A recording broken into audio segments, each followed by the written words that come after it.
Right now, before you've earned a single dollar online, you've probably been building a business for a customer who will drain you. Now, you won't feel it today, you'll feel it in a few months when you've posted everything, done everything you know to do, and nothing's landing. And you'll blame your content when the real problem is a decision you made before you ever turned the camera on. Or maybe you're already in business and you realize it's time to make an adjustment. Or maybe you need to make a few adjustments. Every day you build without making that decision on purpose is a day spent attracting people who either look like customers but will never buy, or attracting customers you don't want to buy, but we'll talk more about that later. So here's what we're doing. By the end of this video, you will have a one-page profile of the exact person you're building for, and the first draft will take you about 15 minutes, and you'll know the one field that almost everyone leaves blank and why. Now, you've heard know your customer before, so you might already be reaching for the usual answers: age, gender, income, a little bio that reads like a census form, but you will not need that after watching this video. The profile that actually changes your business has almost nothing to do with who someone is on paper and almost everything to do with one specific moment in their life. So let's build the version that actually works. And there's a free template that builds this with you, including prompts that do most of the work interview style. So have that template open or drop the prompts into whatever AI tool you already use, whether it's ChatGPT, Claude, Gemini, it doesn't matter. The link's in the description. You can also open a blank document, and at the top I want you to write 3 words, one under the other: situation,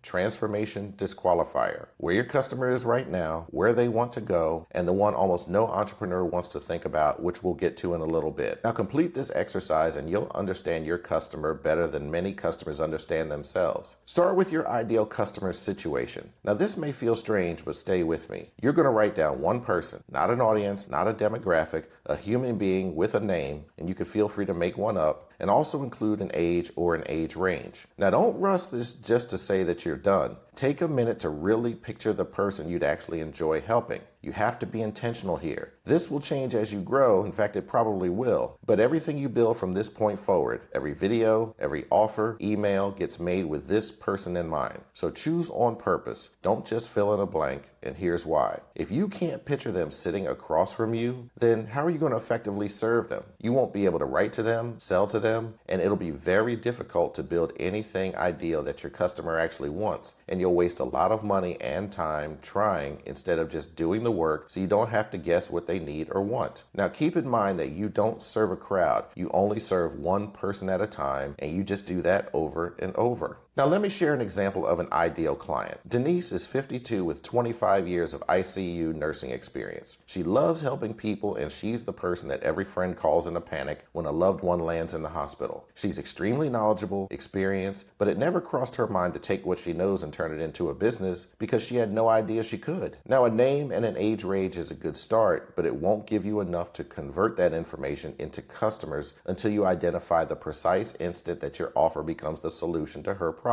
That specific moment is what you need to define next. Not the general problem, I'm talking about the specific moment. Now here's Denise's specific moment. It's 11 at night, she's on her phone, watching someone half her age explain how they turn one simple skill from the same industry, healthcare, into a $10,000 a month online business. Now she isn't just watching, she's taking notes, and the thought arrives before she can stop it. I know more than that person does, so why isn't this me? Now underneath that thought is a feeling, and you want it in her words, not yours. Now please don't make lazy, surface level assumptions like she lacks confidence, because you can say that about almost anyone. While it might not be incorrect, it almost certainly is incomplete, because the real issue, even if it is true, is why. We all lack confidence in one area or another, but that isn't the issue. It's the why underneath that puts you in the best position to serve. When you're committed to serving someone and you actually do the work, you might learn that her why is, I think I waited too long and I wouldn't even know where to start. Because keep in mind that the person that led her to ask, why not me, was half her age. So maybe that's the trigger and something that's been bothering her for a long time.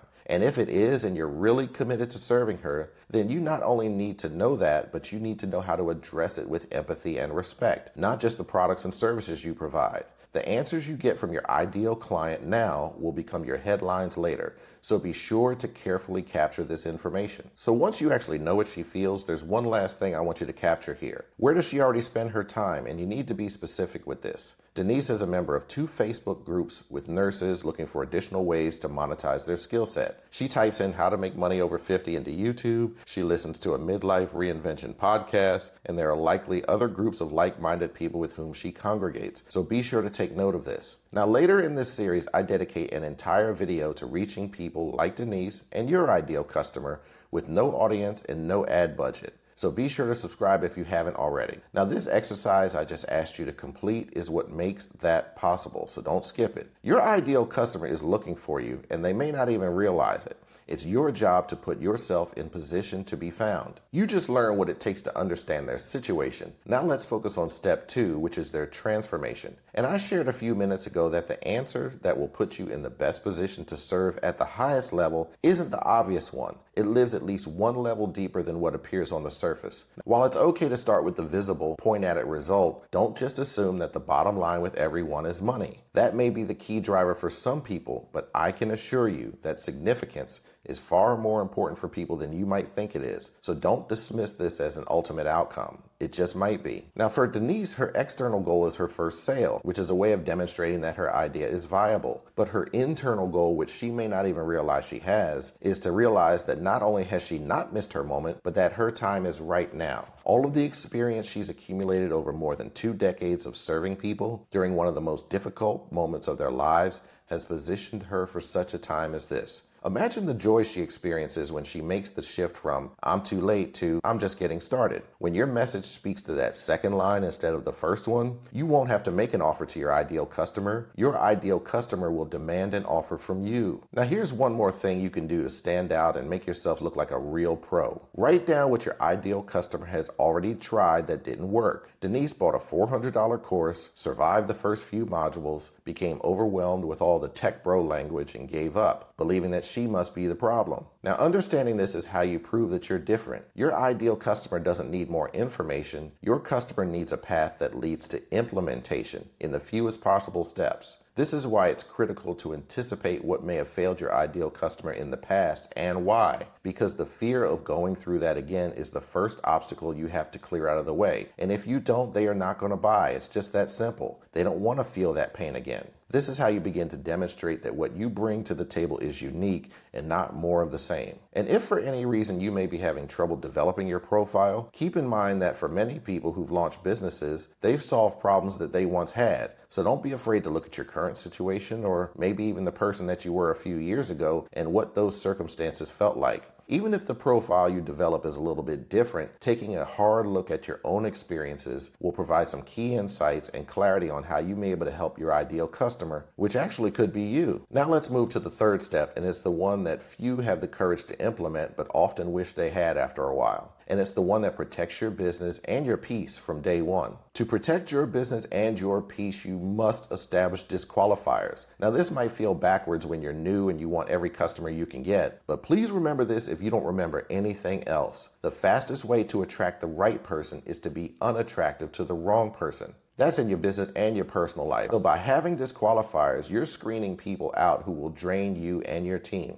And while there are many, I found that these 3 show up again and again. The first one is the doubter. This person wants to debate everything. They want proof before they'll do anything and then end up doing nothing, only to turn around and say that it didn't work, when the truth is that they didn't work. They want to think about it, look into something they heard about, kick the tires on something else, and on and on and on. They're just a nuisance to deal with. Number 2 is the chronic complainer. And for this person, there's always an excuse, always a reason that it won't work for them because their idea is special and so are they, and I'll leave that part alone. No matter what you teach them, they have a, well, what if? Or the problem is the economy, or bad timing, or I'm too busy, or the algorithm. There's always something that leads them to doing absolutely nothing. Number 3 is the bottom feeder. All they care about is price, and value means absolutely nothing to them. The only question they have is how much. And no matter how much free, quality, actionable community service content you produce, the first question they ask when you make an offer is about your refund policy. And if they actually do buy something and then discover something close to what you offer for $1 less, they jump ship. and then they jump ship again when they find something a dollar cheaper than that. Or, even worse, they think that everything ought to be free, and if you charge for anything, then you really aren't interested in helping people. Now, I just pray for them and keep it moving. And here's a bonus disqualifier, and it's the know-it-all. This is the person that has an answer for everything with no receipts. It's the kind of person that will really annoy you, it'll annoy your community, and make you ask, if you already know everything, then why are you here? And these are people you have to deal with really quickly because, again, you don't want to kill the culture of your business. Now, understand this. No matter what filters you put in place, some people with these undesirable characteristics and maybe some others will always slip through. That's just the cost of doing business. And you'll have to decide how to handle those situations on a case-by-case basis. But having disqualifiers in place up front will ensure that this is the exception and not the rule. So instead of waiting until you're overwhelmed when you could have been proactive, you need to have these things in place just in case you need it. And there are several ways to weed people out up front, which we'll talk about later in this series. Now, in this video, I talked a lot about your ideal customer, and we just talked about some disqualifiers. Now, keep in mind that there are certain situations that will require you to make a decision. And I'm not suggesting that this is a perfect, foolproof method, and I didn't design it to be that way. This isn't about you never having to make a decision, but the framework will help you reduce decision fatigue so you don't have to keep making the same decision over and over again, because you'll have enough to deal with as you run your business. Now, there are some people you just might feel like helping because you feel led to do so, and that's okay. Go ahead and help them. Just know up front that some situations will go well and occasionally others may not, and that's okay.